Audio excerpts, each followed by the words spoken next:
Hello hello बच्चा, बताना एक बार ऑडियो और वीडियो क्लियर आ रही है क्या आप लोगों को? फटाफट से एक बार बता देना मुझे, क्या ऑडियो और वीडियो क्लियर आप लोगों को मिल पा रही है सभी को? तो आप सभी का बहुत बहुत स्वागत है आपके अपने परिवार एसएससी लैब पर। कैसे हैं आप सभी साथी? एक बार फटाफट से बता देना मुझे, क्या आप लोग मुझे देख पा रहे हैं, सुन पा रहे हैं? नमस्कार सभी को, राधे राधे। कैसे हैं आप सभी? तो बीच में 2-3 दिन क्लासेस नहीं हो पाई थी, कुछ अर्जेंट था तो मैं नहीं था ऑफिस में। तो अभी अपनी क्लासेस जो हैं रेगुलर रहेंगी और आपके एग्जाम तक रहेंगी। जितने भी बच्चे एसएससी एमटीएस देने वाले हैं, एसएससी जीडी देने वाले हैं, या रेलवे की बहुत जो बड़ी भर्ती अभी एनटीपीसी आ रही है, या फिर कोई भी स्टेट एग्जाम आप दे रहे हो, तो ये क्लास आप लोग बिल्कुल तरीके से फॉलो कर लो। डेली बेसिस पे इसको आप जरूर अटेंड करें, ठीक है? तो स्टार्ट करते हैं फटाफट से इस सेशन को हम लोग, और पहले क्वेश्चन से हम लोग स्टार्ट करेंगे। पहला क्वेश्चन आपके सामने ये रहा, फर्स्ट क्वेश्चन आपके सामने ये रहा। जल्दी से क्वेश्चन को ट्राई करेंगे। यहां पर एवरेज स्पीड का जो क्वेश्चन है कुछ इस तरीके का एग्जाम में आप लोगों को देखने को मिल रहा है, तो इसको सॉल्व करेंगे।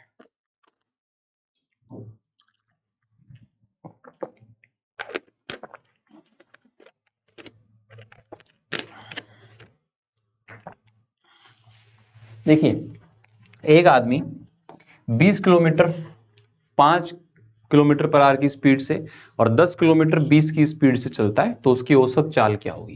देखो, इसने क्या क्या आपको इंफॉर्मेशन दी है, पहले यहां पे वो लिखते हैं। इसने कहा कि पहले जो 20 किलोमीटर है उसके अंदर चाल क्या रहेगी? 5 kilometre per hour, 5 kilometre per hour.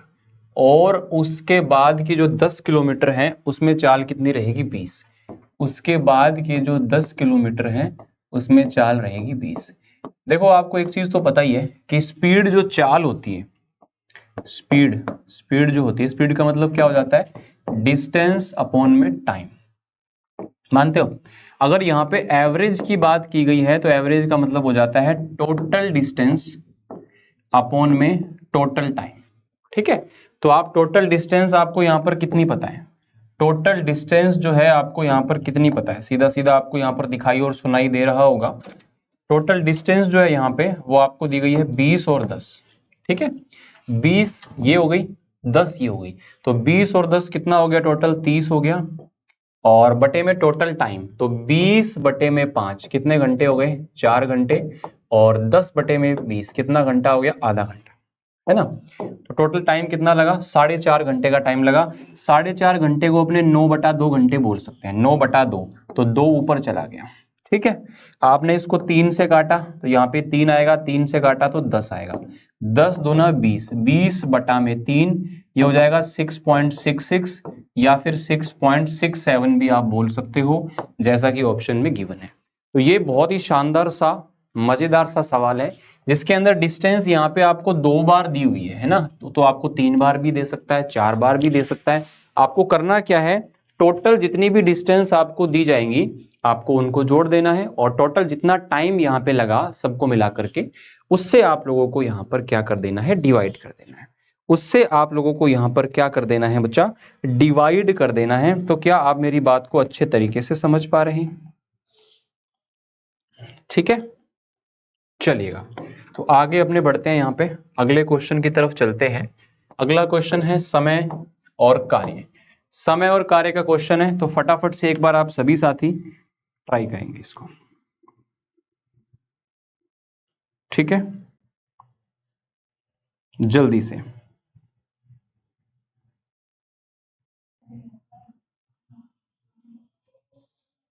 ठीक है, तो ए और बी काम को 20 दिन में, ए अकेला 30 दिन में। तो बहुत सिंपल सा क्वेश्चन है। क्वेश्चन देखो, पेपर में ऐसे नहीं है कि सारे मुश्किल ही आते हैं या फिर सारे आसान ही आते हैं। क्वेश्चन जो है ना, एक मिक्सचर के फॉर्म में आते हैं। उसमें आपको ज्यादा मुश्किल क्वेश्चन से उलझना नहीं होता, पहली बार में आपको उसको क्रॉस करना होता है। अगर आपको लगता है क्वेश्चन कर लोगे तो उसको फर्स्ट टाइम में करें, अदरवाइज सेकंड राउंड में उस क्वेश्चन को आप करें। ए और बी 20 दिन में, ए अकेला 30 दिन में, तो 60 हो गया। 60 को 20 से डिवाइड किया 3, 60 को 30 से डिवाइड किया 2। ठीक है, तो यहां पे ए की एफिशिएंसी कितनी है? ए की स्पीड कितनी है? 2। और a प्लस बी की कितनी है? 3। तो b की स्पीड 1 हो गई। तो वो कह रहा है कि b अकेला कितने समय में इसको पूरा करेगा? तो b अकेला जो है वो 60 काम को 1 की स्पीड से 60 दिन में पूरा करेगा। कितने दिन में पूरा करेगा? 60 दिन में, 60 डेज में वो इसको पूरा करेगा। बात समझ में आ गई आप सभी को? 60 डेज में वो इसको पूरा करेगा, 60 दिन में वो इसको पूरा करेगा। उम्मीद करता हूं कि बात आप लोगों को अच्छे तरीके से क्लियर हो गई होगी। ठीक है, बताओ जल्दी से।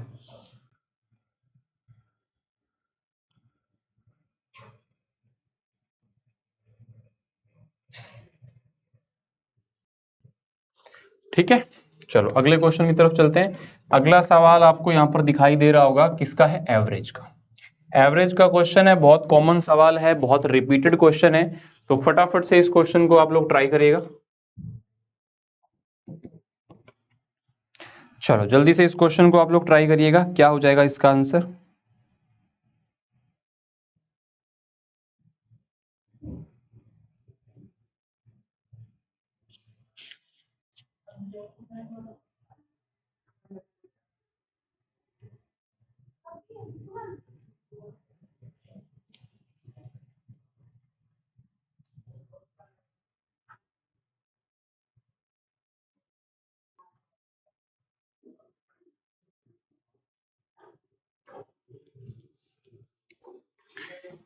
नौ संख्याओं का औसत दिया है, पहली 4 का औसत दिया है, अंतिम 5 का औसत दिया है। अच्छा, 9 संख्याओं का दिया है, पहली 4 का दिया, अंतिम 5 का पूछा है। तो 9 संख्याओं का अगर एवरेज अपने पास में 19 है, तो 19 इंटू 9 कितना हो गया? 171, 171, 171। अब उसमें से बोल रहा है कि पहली 4 का औसत 14 है, पहली 4 का औसत 14 है, तो 14 इंटू 4 कितना हो गया? 56।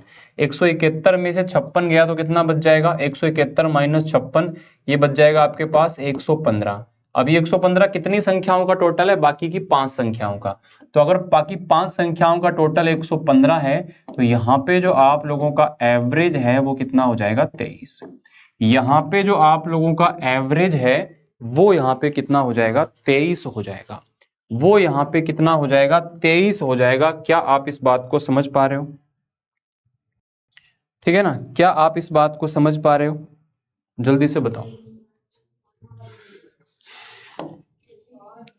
ठीक है, चलो अगले क्वेश्चन की तरफ चलते हैं। अगला क्वेश्चन एसएससी एमटीएस की परीक्षा में पूछा गया है, टाइम एट वर्क का सवाल है, तो करो इसको कोशिश जल्दी से। देखो क्वेश्चन सिर्फ करना हमारा मकसद नहीं है, फास्टेस्ट वे आपके पास होना चाहिए, सबसे फास्ट वे उस क्वेश्चन को करने का आपके पास में होना चाहिए, तब उस चीज का फायदा है, तब उस चीज का मतलब है।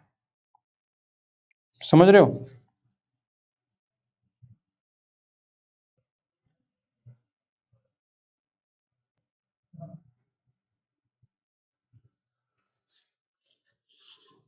ए बी से 30% ज्यादा एफिशिएंट है, ये ए है ये बी है। अगर बी की एफिशिएंसी 100 है तो ए की एफिशिएंसी उससे 30% ज्यादा यानी कि 130 है। तो यहां पर ए और बी की एफिशिएंसी का रेशो कितना हो गया? 13:10, 13:10। ठीक है, अब वो कह रहा है कि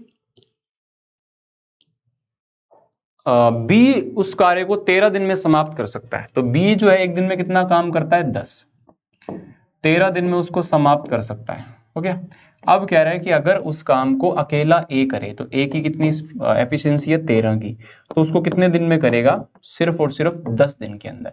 तो ये जो क्वेश्चन है ना एफिशिएंसी बेस्ड, इस सवाल को बहुत पूछा जाता है।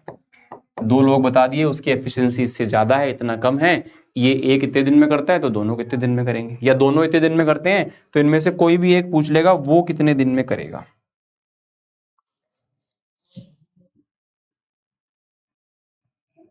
ठीक है,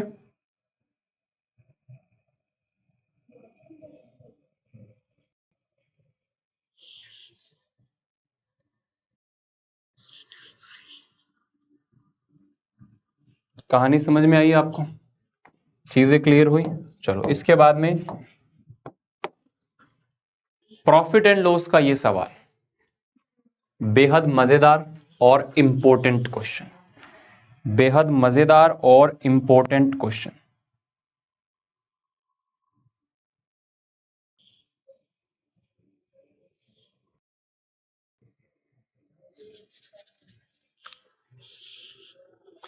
30 वस्तुओं का क्रय मूल्य x वस्तुओं के विक्रय मूल्य के बराबर है। बहुत बार ये क्वेश्चन हमने डिस्कस किया भी है और पेपर में भी काफी आ रहा है, अभी यूपी पुलिस वाले में भी आया था ये।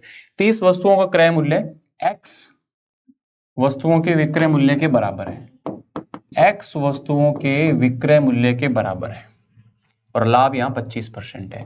तो मुझे एक बात बताओ, सीपी और एसपी का रेशो इसके हिसाब से क्या हुआ? एसपी इधर आ गया तो x यहाँ आ गया, x बटे में 30, सीपी और एसपी का रेशो। अब आपको बोल रहे हैं कि उसमें ना 25% का फायदा होता है, उसका रेशो जो है वो इस तरह से बनाना चाहिए कि 25% का फायदा हो। मतलब अगर सीपी 100 रुपए हो तो उसका एसपी 125 होना चाहिए। एसपी कितना होना चाहिए? 125 होना चाहिए। बात समझ में आ रही है?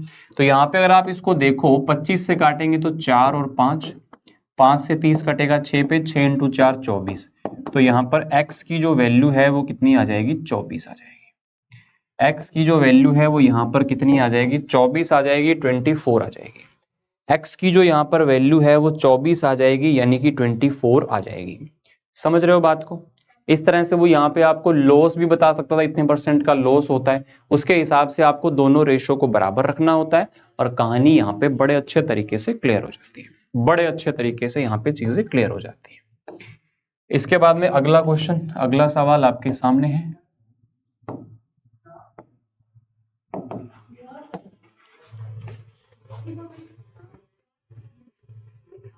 दो संख्याएं, एक तिहाई, एक तीसरी संख्या से, तिहाई की जगह पे तीसरी संख्या लिखो, तीसरी संख्या से 17% और 50% अधिक है। तो यहां पर देखो तीन संख्याएं हैं, पहली संख्या, दूसरी संख्या और तीसरी संख्या। मान लो तीसरी संख्या आपने 100 माना, तो दो संख्याएं जो है ना, एक तो इससे 17% ज्यादा है और दूसरी इससे 50% ज्यादा है, 50% ज्यादा है। ठीक है, 50% ज्यादा है। तो यहाँ पे 100 है तो ये 50% ज्यादा है तो ये 150 हो गया, और ये 17% ज्यादा है तो ये 117 हो गया। अब इसको आप अगर 3 से कैंसिल करोगे तो क्या आएगा? 39/50। ठीक है, तो आपके पास में दो संख्याओं का जो अनुपात है वो कितना आ गया? 39/50। इसके अंदर कई और तरीके से सवाल भी पूछ लेता है, जैसे जैसे पूछेगा कि दूसरी संख्या को पहली संख्या तक लाने के लिए कितने परसेंट कम करना पड़ेगा, आप बताओ। दूसरी संख्या को पहली संख्या तक लाने के लिए कितना परसेंट कम करना पड़ेगा? कितना परसेंट कम करना पड़ेगा? कितना परसेंट कम करना पड़ेगा?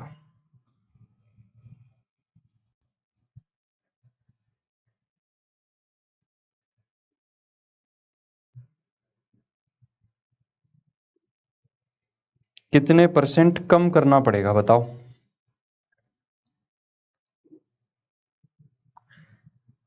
50 से 39, 11, 11/50, और 11/50 करोगे इंटू 100 करोगे, 11 कम किया 50 पे तो 22% हो जाएगा। ऐसे ही आपको दूसरा पहले से कितना ज्यादा है, इस टाइप से भी क्वेश्चन आपको पूछ सकता है। अगला question, most repeated question from LCM and HCF, ये लीजिए, इसको ट्राई करेंगे एक बार।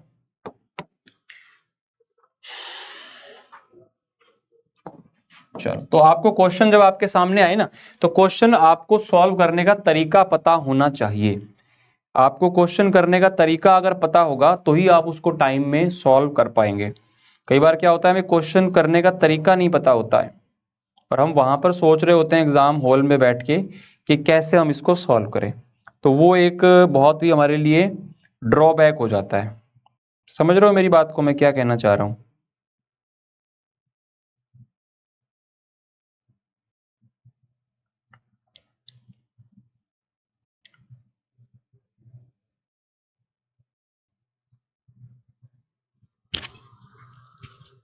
ठीक है, देखो ये कह रहा है कि दो संख्याओं में एलसीएम एचसीएफ का 20 गुना है और एलसीएम एचसीएफ का योग 2520 है। एलसीएम और एचसीएफ का जो योग है वो 2520 है। अगर एचसीएफ x है तो एलसीएम उससे 20 गुना है, यानी कि 20x हो गया। तो यहां से x की वैल्यू क्या आ जाएगी? 20 और 1 21, 2520 बटे में 21, 21 एकम 21, बच गया 4, 21 दूने 42, 120, क्या हो गया 120, क्या हो गया 120। तो ये कह रहा है कि HCF तो यहाँ पे 120 हो गया और LCM क्या हो जाएगा 20 गुणा में 120, और उनमें से एक संख्या 480 है तो दूसरी संख्या क्या होगी। देखो यहाँ पे आपका HCF कितना है, HCF हो गया 120, LCM है HCF का 20 गुणा, यानी कि 20 गुणा 120।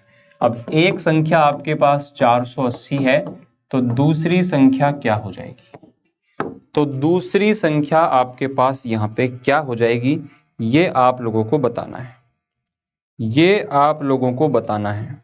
बात समझ में आ रही है, ये आप लोगों को यहां पर बताना है।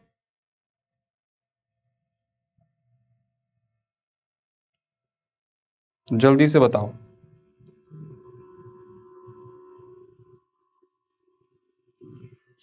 तो यहां पे देखो 120 से 480 कटेगा 4 पे, और ये कटेगा 5 पे, 120 इंटू 5 कितना हो जाएगा 600, तो 600 आपके क्वेश्चन का आंसर हो जाएगा। 600 आपके क्वेश्चन का क्या हो जाएगा भाई, आंसर हो जाएगा। 600 आपके क्वेश्चन का क्या हो जाएगा, आंसर हो जाएगा।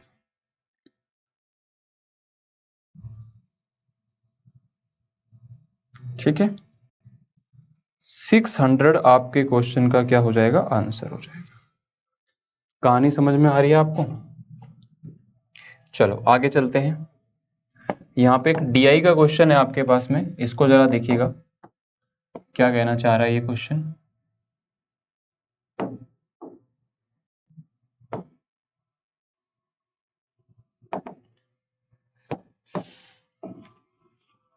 क्वेश्चन ऐसा है कि आप लोगों को यहाँ पर 2000 वर्ष में आपको पूछा क्या गया, difference between the number of shampoo A and C। 2000 वर्ष 2000 में, वर्ष 2000 में, वर्ष 2000 है, इसमें कंपनी ये A है, ये B है और ये C है। तो आपको यहां पर बताना यह है कि कंपनी A और C के अंदर डिफरेंस कितना है, यानी कि ये 25 लाख है, ये 9 लाख है, तो 25 माइनस 9, तो यहां पर आपके पास में डिफरेंस कितना आ जाएगा 16 लाख। तो देखो DI के अंदर ऐसा है कि आपको एक ही DI के ऊपर 4 सवाल पूछ सकता है, या फिर 4 अलग अलग क्वेश्चन देकर के आपको DI पूछ सकता है।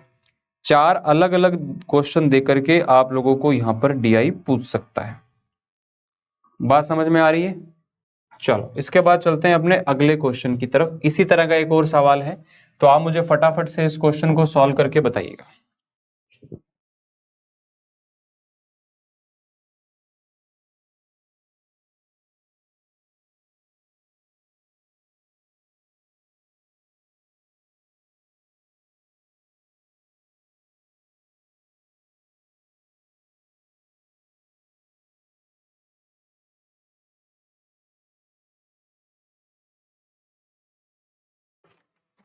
तो कैलकुलेट किया आपने। देखो अब इसमें कह रहा है कि शैम्पू बी कुल बिक्री, कुछ सवाल होते हैं कि शुद्ध कैलकुलेशन आपसे करवाना चाहते हैं। शुद्ध कैलकुलेशन कुछ नहीं होता, सिर्फ और सिर्फ गुणा भाग करवाना है। तो कंपनी बी कौन सी है, कंपनी बी है ये बीच वाली, कंपनी बी कौन सी है, ये बीच वाली, ये बीच वाली है ना, ये बीच वाली, ये बीच वाली और ये बीच वाली। ठीक है, तो आपको कह रहा है इन सब का टोटल कितना हो जाएगा, ये मुझे बताओ आप फटाफट से। तो देखो 12 और 15 27, 27 18 45, 45 और 22 67, 67 और 30 कितना हो गया 97, यानी कि 97।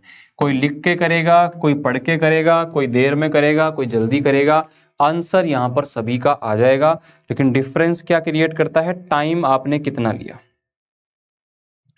टाइम आपने कितना लिया, इस चीज को लेकर के यहां पे जो है वो हमें डिफरेंस देखने को मिलता है। बात समझ में आ गई। चलो अगले क्वेश्चन की तरफ चलते हैं। अगला क्वेश्चन आ गया आपका प्रॉफिट एंड लॉस का बेईमान दुकानदार वाला सवाल। फटाफट से 30 सेकंड में इस क्वेश्चन को आपको सॉल्व करके दिखाना है। 30 सेकंड के अंदर इस क्वेश्चन को आप लोग सॉल्व करेंगे। एक बेईमान दुकानदार 5% की हानि पर आम बेचता है यदि वजन का उपयोग भी करता है जो चिन्हित वजन से 24% कम है।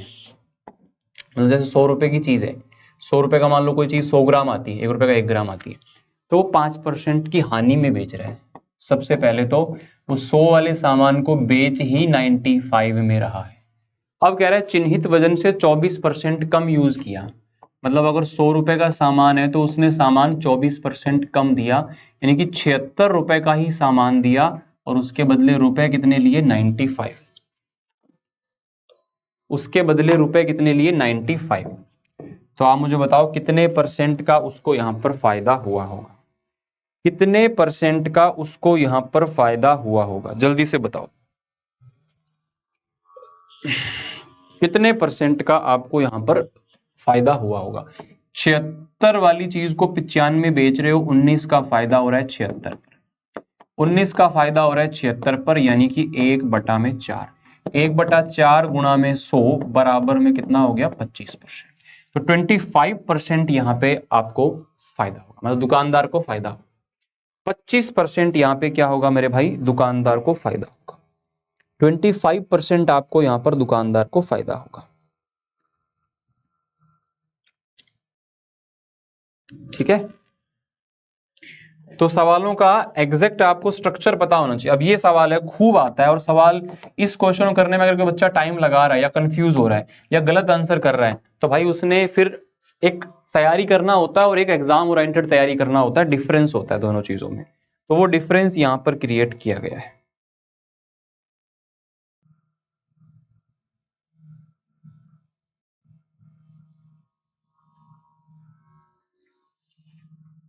मैंने क्या बताया हुआ है, कभी भी ऐसा बोले इतने मीटर बेचने पर इतने मीटर के क्रय मूल्य के बराबर कभी भी प्रॉफिट या लॉस होता है। देखो पूरा इसको करेंगे सिस्टम से, पूरा इसको सॉल्व करेंगे, डिटेल में करेंगे, वो चीजें ठीक है, बट इसको डायरेक्ट अगर आप शॉर्ट तरीके से सीखना चाहते हो तो डायरेक्टली आप उसको ध्यान में रख सकते हो, है ना। फिर कुछ चीजों में यार ऐसे बोलते हैं कि मैथ्स में कुछ रटना नहीं चाहिए या मैथ में रटा नहीं जाता, देखो वो बात बिल्कुल ठीक है, लेकिन बहुत ये एसएससी एग्जाम है, यहाँ आपको मैथ में पीएचडी नहीं करना है या किसी चीज में भी, आपको मतलब है कि आंसर जल्दी कैसे आएगा, साम दाम दंड भेद, कोई भी नीति अपनाइए, आंसर जल्दी आना चाहिए।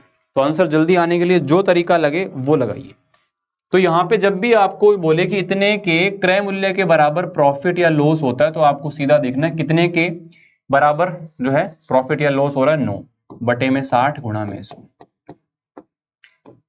3 से काटोगे 3/20, 20 500, 5 दिया 15, 15%। बात समझ में आ गई आपको।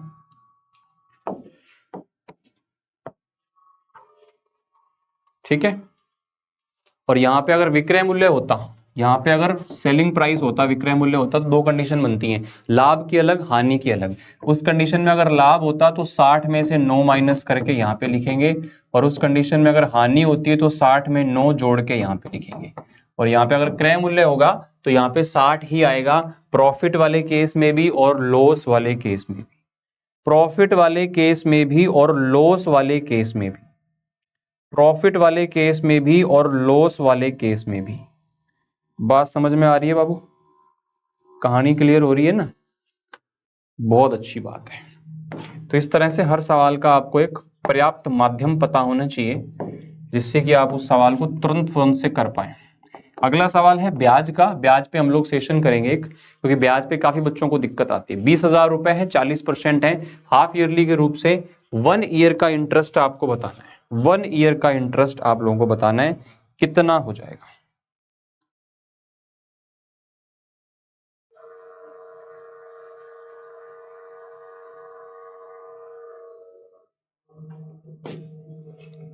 देखो सबसे पहली चीज, रेट ऑफ इंटरेस्ट 40% है, ये पर ईयर के लिए, हाफ ईयरली के लिए इसको हाफ करना पड़ेगा, तो रेट ऑफ इंटरेस्ट आ गई 20%। 20% का मतलब 1/5, यानी कि 5 रुपीज पर 1 रुपीज का इंटरेस्ट मिलेगा अगर मैं एक बार ब्याज को कैलकुलेट करूं। अब आपको ब्याज कैलकुलेट करना है फॉर 1 ईयर। अब 6 महीने में एक बार ब्याज कैलकुलेट होता है, वार्षिक का मतलब होता है एक साल में एक बार, अर्धवार्षिक का मतलब एक साल में 2 बार, यानी कि 6 महीने में एक बार, और त्रैमासिक यानी कि क्वार्टरली का मतलब होता है 3 महीने में एक बार, तो एक साल में 4 बार ब्याज कैलकुलेट होता है। तो एक साल में हाफ ईयरली के हिसाब से ब्याज कितनी बार कैलकुलेट होगा, 2 बार। जितनी बार ब्याज कैलकुलेट होगा उतनी बार इस रेशो को आप लिखेंगे। अब यहाँ पे 5 का 5 से गुणा किया तो 25 आया, 6 का 6 से गुणा किया तो 36 आया। इस बात का मतलब भी समझ लो ये क्या है, ये 25 जो है हमारा प्रिंसिपल का यूनिट है, और ये इतने रुपए टोटल बन गए ब्याज के बाद में, तो बढ़ा कितना 11, तो 11 हमारा यहाँ पर कंपाउंड इंटरेस्ट है।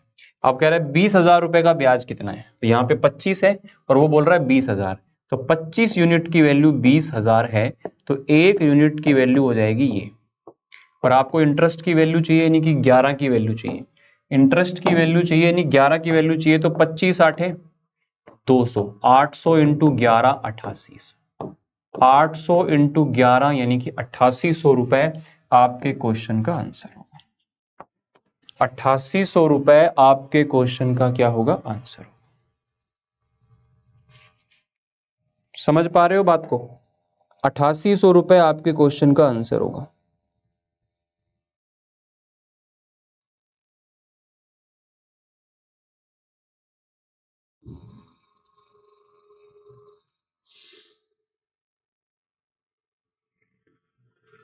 ठीक है भाई, तो आपको मैं और क्वेश्चन दूं एक इंटरेस्ट का। मैं कहता हूं कि 20% रेट ऑफ इंटरेस्ट है पर एनम, ये पर एनम है, ठीक है, पर एनम, और टाइम दिया हुआ है हमें 1.5 वर्ष, और इसके लिए कंपाउंड इंटरेस्ट दिया हुआ है 6620 रुपए। तो आपको बताना है प्रिंसिपल कितना होगा if interest is calculated on half yearly basis. अगर ब्याज की गणना अर्धवार्षिक रूप से की जाए तो बताइए 20% प्रतिवर्ष की दर से 1.5 वर्ष का अगर चक्रवृद्धि ब्याज 6620 रुपए है तो इसका मूलधन क्या होगा, तो इसका मूलधन क्या होगा, तो इसका मूलधन क्या होगा।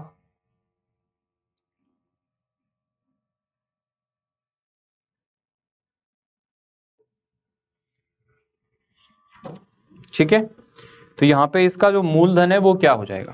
सबसे पहली चीज तो आपको ये देखनी है कि रेट ऑफ इंटरेस्ट क्या है 20%, 20% तो ईयरली है मेरे भाई, हाफ क्या हो जाएगा 10%, 10% का मतलब कितना हो जाएगा 1/10, मतलब 10 रुपए पे 1 रुपए का ब्याज मिलेगा अगर आप एक बार ब्याज कैलकुलेट करते हैं। और यहाँ पे ब्याज कितनी बार कैलकुलेट हो रहा है, 1.5 वर्ष है, 6 महीने में एक बार, तो 1.5 साल में 3 बार, तो 3 बार ब्याज कैलकुलेट होने का मतलब है कि इसको आप 3 बार लिखें, 10 इंटू 10 इंटू 10, 11 इंटू 11 इंटू 11। यहाँ पे इसलिए मैं बोलता हूँ कि आपको क्यूब नंबर स्क्वायर नंबर याद होने चाहिए, खासकर इंटरेस्ट वाले चैप्टर में बहुत यूज आता है। यहाँ पे 11 की जगह 21 होता तो आधे से ज्यादा जनता फेल, क्योंकि 21 का क्यूब पता नहीं। यहाँ पे अगर 15 होता 16 होता तो वहां पे दिक्कत आ जाती है। तो इसलिए आप लोगों को क्यूब स्क्वायर पता होंगे तो क्वेश्चन का आंसर करना आपके लिए कहीं ना कहीं आसान होगा, क्वेश्चन का आंसर करना आप लोगों के लिए कहीं ना कहीं क्या होगा, आसान होगा।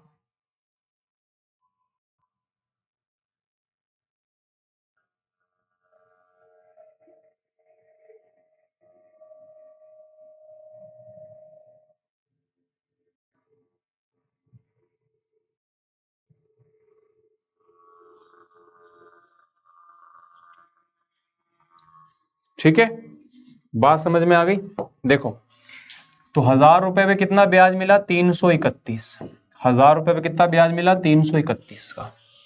तो आपको यहाँ पे बोल रहे हैं 6620 रुपए का ब्याज है, तो ये हो गया 6620 के बराबर, इसको काटोगे एक पे आएगा 20, पूछ रहा है प्रिंसिपल कितना है, तो 1000 यूनिट प्रिंसिपल है, 20 से गुणा करेंगे तो 20,000 आपके क्वेश्चन का आंसर आएगा, 20,000 आपके क्वेश्चन का आंसर आएगा। बात समझ में आ गई आप सभी को?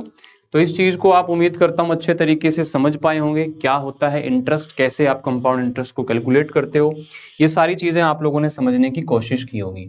अब मैं आप लोगों को यहाँ पे बोलता हूँ कि रेट ऑफ इंटरेस्ट अगर 10% पर एनम है, ठीक है, और टाइम यहाँ पे है आप लोगों के पास में 1 वर्ष का, ठीक है, और प्रिंसिपल यहाँ पे मैंने आपको बोला कि 8,000 रुपए है, तो आप मुझे बता दीजिए कि भाई इसका चक्रवृद्धि ब्याज कितना होगा अगर इस ब्याज को हम लोग हाफ ईयरली बेसिस पर कैलकुलेट करें, हाफ ईयरली बेसिस पर कैलकुलेट करें। ये आपके सवाल का होमवर्क है। मेरे सभी सेशंस की जो पीडीएफ है वो अमित सर लैब चैनल पर मिल जाती है। जिस बच्चे ने इसको ज्वाइन नहीं किया वो जरूर से ज्वाइन करें और जो क्वेश्चन दिया है उसका आंसर करें। और अभी आपके सेशन जो है वो रेगुलर रहेंगे, और जो एग्जाम्स आगे रेलवे वगैरह के आने वाले हैं, जीडी के हैं, सबके लिए आपकी टारगेटेड क्लासेस चलेंगी। तो आप बिल्कुल परेशान ना होइए, बिल्कुल तकलीफ ना लीजिए, बहुत अच्छे तरीके से आप हर चीज समझ में आएगी। ठीक है भाई, मिलते हैं आपसे अगले सेशन में। थैंक यू, शुक्रिया।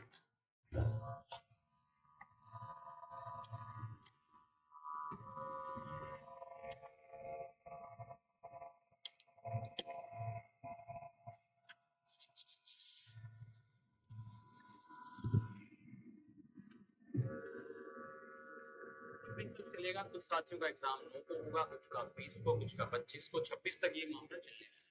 तो मैं आप लोगों से आज कुछ चीजें डिस्कस करने वाला हूँ जो मैंने अपने सिलेक्शन के दौरान यूज की, या जिनसे